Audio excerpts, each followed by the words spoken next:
Hi everybody, Dan Illman, Mike Beer, the DRF race of the day for Saturday, January the 25th, race number 12 at Gulfstream Park, the $3 million Grade 1 Pegasus World Cup at 1 mile and an eighth. Great opportunity to sign up for DRF bets and bet the sensational card at Gulfstream on Saturday. New players double your first deposit of up to $250 at DRF.com/bet. Let's meet the field for the Pegasus World Cup Invitational presented by Run Happy. The story of the race, the scratches. The two favorites are out, Omaha Beach and Spun to Run. The card overall has held up pretty well, but this race has taken a very big hit with these two horses coming out. You can download free Formulator past performances for the Pegasus World Cup on the Race of the Day event page at DRF.com.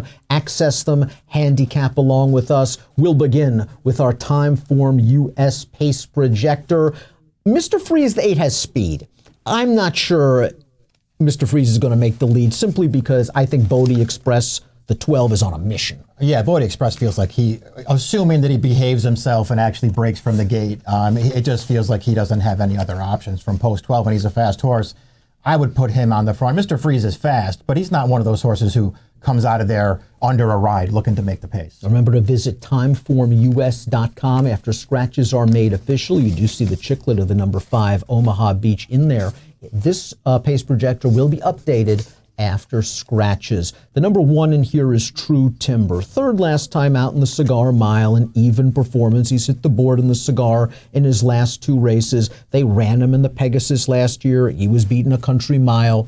I don't think 1 mile and an eighth is what he wants. And if this projector is right, he could get cooked. Yeah, I mean, the post position is good for him, drawn to the inside where he could save some ground. He's just never really shown at any point in his career that he wants to go this far. He's been way better at 1 mile and under, and I realize that they've done very little routing with him since early in his career, but at that time anyways, a 3-year-old, he did not want to go this far. The number 2 Tax is a pretty game horse, and while the 3-year-old crop of 2019 was much maligned, Tax was one of the more consistent horses. In the Travers 2 starts back, he didn't run very well against Code of Honor from a tough outside post. In the Discovery, he ran a lot better. Let's watch that race. And yes, he's the beaten favorite. He had to make a move from mid-pack to split horses to get right alongside of a nice horse and performer, and he just falls a little bit short in his first start off about a 3-month layoff. Good inside post for Jose Ortiz, competitive enough buyer speed figures, and a horse that really benefits from these scratches. He really does, and he wants every bit of this distance, too. There's a lot to like about him. I thought overall his Discovery was fine, Dan. I mean, performer, he's still relatively lightly raced, but he feels like an up-and-coming horse this year into 2020. And Tax just couldn't get to him in the stretch, but he still ran well, a new top for him. And it feels like he's going to get a great trip in this race. Guess the concern is that he might be the wise guy horse in this race with the 2 scratches out and people looking for an alternative. They see that 101 staring them in the face. Tax, though, looked good last time out and still might be coming into his own for Danny Gargan. Diamond Oops earned a big fig last time out, sprinting in the Grade 3 Mr. Prospector. We'll watch that race right now. I thought he got a great setup. There was pace in front of him. He was able to relax early in mid-pack. He's on the outside in the yellow silks, and he's going to go on to his business to win with a 105 buyer speed figure. He has only gone 2 turns on dirt once in his career. That was in the Breeders' Cup Dirt Mile where he didn't fire, but a lot of horses didn't fire at Santa Anita that weekend. Are you worried about the 1 mile and an eighth? I think you have to be. I mean, it's interesting because he's the kind of horse who's sort of shown throughout his career that he can do anything. You can run him on any surface. You can run him at just about any distance, and he shows up. The Breeders' Cup 2 back, he didn't fire, but he didn't break in that race. I thought he had some excuses that day, but you still got to be concerned about him going 1 mile and an eighth for the first time. I mean, it's a pretty big ask for him. He's bred enough to get it, I guess, but he's going to have to show up with his very best race here. If he's going to be 15-1, I'm not going to knock him. I'm a huge fan, but they're asking a lot here. Seeking the Soul kicked off his 2019 campaign with a pretty good second behind City of Light in the Pegasus World Cup. And while he did win the Stephen Foster in June, after that race, he just seemed below par for Seeking the Soul, who's been remarkably consistent for the majority of his career. That Pacific Classic was kind of an eye-opener in that he didn't fire at all. In the Awesome Again, I guess there was a race, there was no pace going on. The Breeders' Cup was the Breeders' Cup. But then the Clark, at a track that he usually likes, he just didn't fire. Where is he from a form standpoint? I'm concerned that he's maybe lost a step. I mean, I want to be a little generous to him and say, you know, going out to California just might not have worked for him. They ran him 3 times out there at the end of last year. And I actually didn't think his Awesome Again was terrible. I didn't think he was never a factor in there. I just didn't think it was a terrible performance. When I watched the Clark back from post 11, you know, he's wide the entire way. He's in behind horses in the upper stretch. I didn't really feel like he was going to win. I don't know if he had a huge excuse, but it wasn't a perfect trip. I'll say that for him. He's got races, Dan, that would give him a real look in here. He's a huge price in line. Is he going to be 30-1 in here? I find it hard to believe that it'll be 30-1 considering his reputation. And if this pace falls apart, and it could, he's going to come with a run at a nice price. 6 is Higher Power, a horse that just got good for John Sadler over the summer and into the fall. Now, you could look at the Pacific Classic one of 2 ways. You could say, wow, what a breakout performance. 107 Beyer speed figure, and he sure looked good doing it. You could also say there were a lot of horses in that race that just did not show up at short odds. The Awesome Again was a race in which I thought he was going to make the lead. He stumbled at the start. Correct. That ended his day. And in the Breeders' Cup Classic, he didn't run badly at all to finish 3rd behind Vino Rosso. He is not a great gate horse, which worries me a bit. But I think he's very interesting in this spot. Yeah, I feel like I could go either way on him, and so I'm just going to sort of let price be my guide here because as of right now, I'm not really buying into him. I get that he ran a fast race in the Pacific Classic, but I'm looking at it the second way that you laid it out, where there's just so many no-shows in there, and once he took over the lead on the far turn, I mean, all he had to do was finish the race because nobody was running behind him. I'll give him the excuse on the Awesome Again, and he didn't break great again in the Breeders' Cup last time either, but he felt like he was just sort of 3rd by default in that race. He didn't really do anything in there. He just finished 3rd in a race where nobody else did all that much behind the 1-2 finishers. I don't know. I could go either way, Dan. I'm not taking a short price, and I'm going to tell you that. At the age of 8, War Story keeps rolling along, closing in on $3 million in lifetime earnings, and he just won the local prep for the Pegasus, the Grade 3 Harlan's Holiday. Let's watch this race at 1 1/16. Bodie Express made the lead. He's down inside as the even money favorite, but just look at old War Story.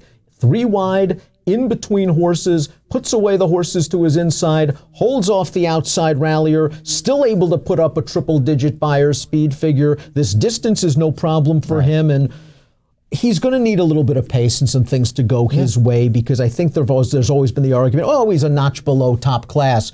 But this Pegasus World Cup with the defections opens things up for him a little bit. He fits right in with these horses for sure. If he can get the right trip in this race, he's a contender. I mean, I think there's an argument to be made that he's not as consistent as he used to be. And so he is going to have to back up that race last time with another good one in here. But if he can do it, I think he fits right in with these horses. Number 8, Mr. Freeze, we saw up close on the Timeform US Pace Projector. That might be good if you don't think Bodie Express is this good. B might have to work too hard from the outside to get to the lead, and 3 might not want this distance. Mr. Freeze in his last 2 races has excuses, or one big excuse. The name is Tom's d'Etat, who's one of the better older handicap horses in the country and is not running in this race. Let's watch Mr. Freeze's start 2 back against Tom's d'Etat in the Fayette. He's down on the rail and he tries hard every step. Yeah, he really did. I liked this performance from him. After he took over the leader on the turn, I mean, Tom's d'Etat just came with him the entire way. And you know what, Dan, at the end of the day, Tom's d'Etat's too much horse for him.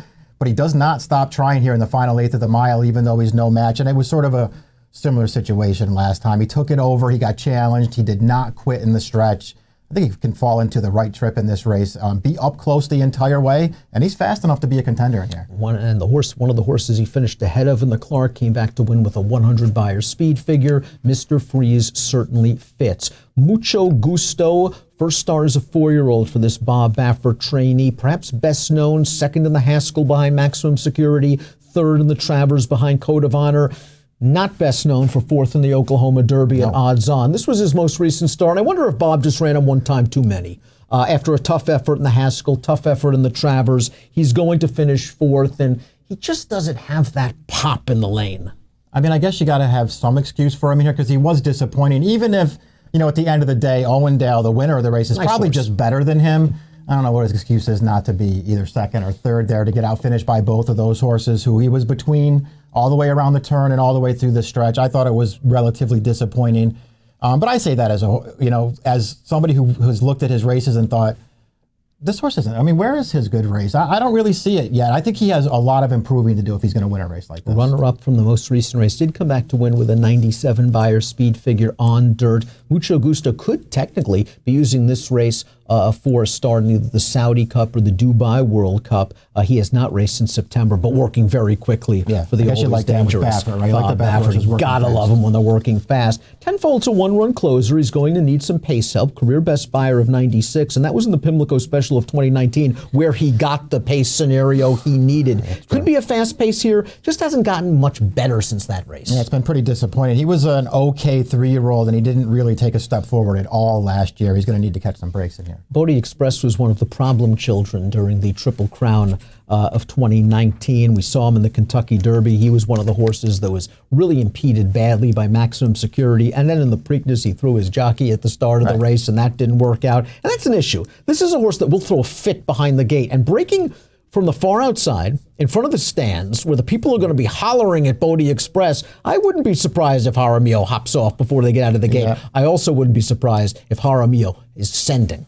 Yeah, he's got to behave himself, and then I guess they just don't really have any options here. I guess post 12, it's really, they have to be really concerned that he drew out there, and they're just going to have to send him here and hope that he just shows up with a monster race. Top pick time for the Grade 1 Pegasus World Cup. We lose the 2 favorites. It might be a little bit of a better betting race. Mike's going with Mr. Freeze on top. Very consistent. No Tom's d'Etat. Yeah, I think he is consistent. I think he can get the right trip in this race, and he just felt like, to me, like a horse who fits pretty well and is going to be a fair price in this race. Tax to me makes a lot of sense.